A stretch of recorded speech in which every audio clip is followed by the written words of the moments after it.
Hello guys, welcome to my channel. இன்னைக்கு நம்ம வீடியோவில் எல்லாருக்கும் ஃபேவரேட்டான க்ரீமியான தயிர் சாதம் எப்படி பண்ணுறதுன்னு பார்க்கலாம். வீடியோக்குள்ளே போகிறதுக்கு முன்னாடி இப்போ தான் நம்ம சேனலை ஃபஸ்ட் டைம் பார்க்குறீங்கன்னா மறக்காமல் சப்ஸ்கிரைப் பண்ணிக்கோங்க. அப்படியே பக்கத்தில் இருக்க பெல் ஐக்கானையும் கிளிக் பண்ணி ஆள் கொடுத்துக்கோங்க.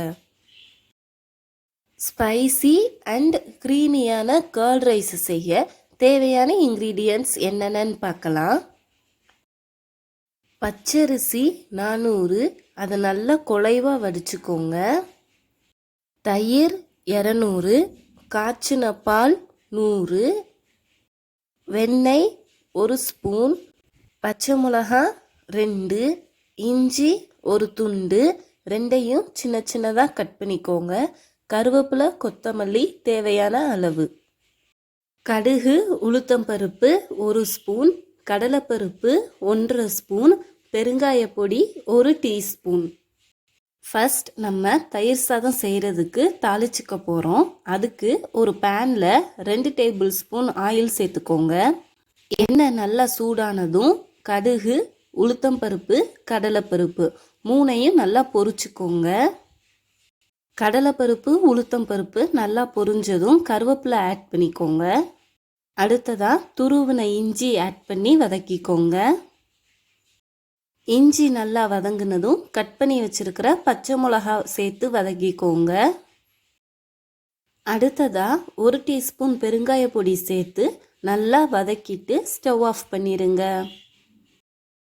இப்போது வதக்கின எல்லாத்தையும் நம்ம குழைவாக வடித்து வச்சிருக்கிற சாதத்தில் சேர்த்து கிளறிக்கோங்க.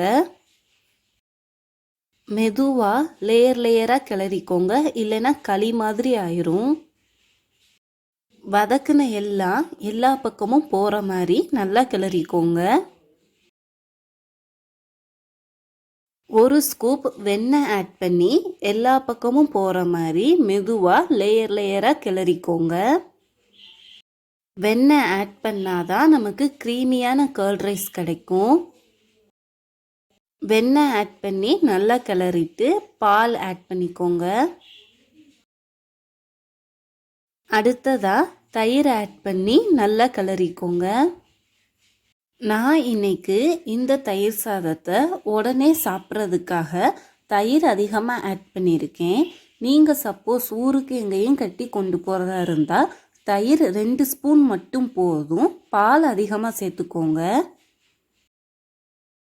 ஃபைனலாக கர்ட் ரைஸ்க்கு தேவையான உப்பு சேர்த்து கிளறிட்டா க்ரீமியான தயிர் சாதம் வீட்டிலையே ரெடி. இந்த கர்ட் ரைஸ் சாப்பிட்றதுக்கு க்ரீமியாகவும் இருக்கும், ஸ்பைசியாகவும் இருக்கும். ஃபைனலாக கொத்தமல்லி இலை தூவிட்டா சர்வ் பண்ணிடலாம். நாம் வீக் ஃபுல்லாக ஆயில் ஐட்டம்ஸ், ஹெவி ஐட்டம்ஸாக சாப்பிட்ருப்போம். ஸோ வீக்லி ஒன்ஸ் இந்த மாதிரி கர்ட் ரைஸ் எடுத்துக்கிட்டால் ஸ்டொமக்குக்கு கொஞ்சம் ரிலாக்ஸாக ஃபீல் ஆகும். அவ்வளோதான், க்ரீமியான தயிர் சாதம் வீட்லேயே ரெடி. இதுக்கு சைட் டிஷ்ஷாக எள்ளு துவையல் எப்படி பண்ணுறதுன்னு பார்க்கலாம். அதுக்கு முன்னாடி எள்ளு துவையல் செய்ய தேவையான இன்க்ரீடியன்ட்ஸ் என்னென்னு பார்ப்போம். எள்ளு 100, உளுத்தம்பருப்பு 50, வத்தல் 11, புளி ஒரு சின்ன லெமன் சைஸுக்கு, உப்பு தேவையான அளவு, வெள்ளைப்பூடு வேணும்னா 2 சேர்த்துக்கோங்க.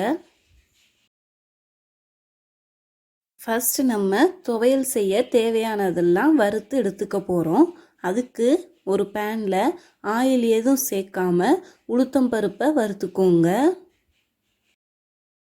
கொஞ்சம் கலர் சேஞ்ச் ஆகிற வரை வறுத்தா போதும். கலர் சேஞ்ச் ஆனதும் ஒரு பவுலுக்கு ட்ரான்ஸ்ஃபர் பண்ணிடுங்க.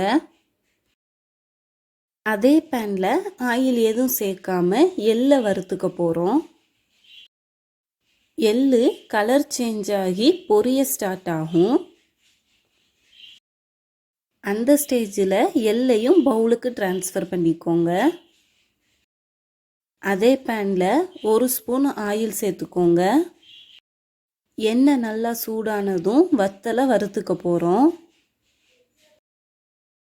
வத்தல் நல்லா வதங்கினதும் அதையும் அந்த பவுலுக்கு ட்ரான்ஸ்ஃபர் பண்ணிக்கோங்க. வறுத்த எல்லாத்தையும் நல்லா ஆற வச்சுக்கோங்க. எல்லாம் நல்லா ஆறுனதும் அரைச்சிக்க போகிறோம். அதுக்கு ஃபஸ்ட் வத்தல், புளி, துவையலுக்கு தேவையான கல்லுப்பு மூணையும் மட்டும் தனியாக அரைச்சிக்கோங்க. வத்தல் நல்லா அரைஞ்சதும் அடுத்ததாக வறுத்து வச்சிருக்கிற எள்ளு, உளுத்தம்பருப்பு ரெண்டையும் சேர்த்து நல்லா அரைச்சிக்கோங்க. கொஞ்சம் கொஞ்சமாக தண்ணி சேர்த்து நல்லா மையாக அரைச்சிக்கோங்க. அவ்வளோதான், காரமான ஹெல்த்தியான எள்ளு துவையல் ரெடி. இந்த எள்ளு துவையல் சாப்பிட்றதுக்கு நல்லா காரமாக இருக்கும். இந்த எள்ளு துவையல் தயிர் சாதம், கூட்டாஞ்சோறு, பருப்பு சாதம் இதுக்கெல்லாம் ரொம்ப நல்லா இருக்கும். அவ்வளோதான், க்ரீமி தயிர் சாதம் வித் எள்ளு துவையல் வீட்டிலையே ரெடி. நீங்கள் உடனே இந்த தயிர் சாதம் சாப்பிட்றதா இருந்தால் தயிர் அதிகமாக ஆட் பண்ணிக்கோங்க.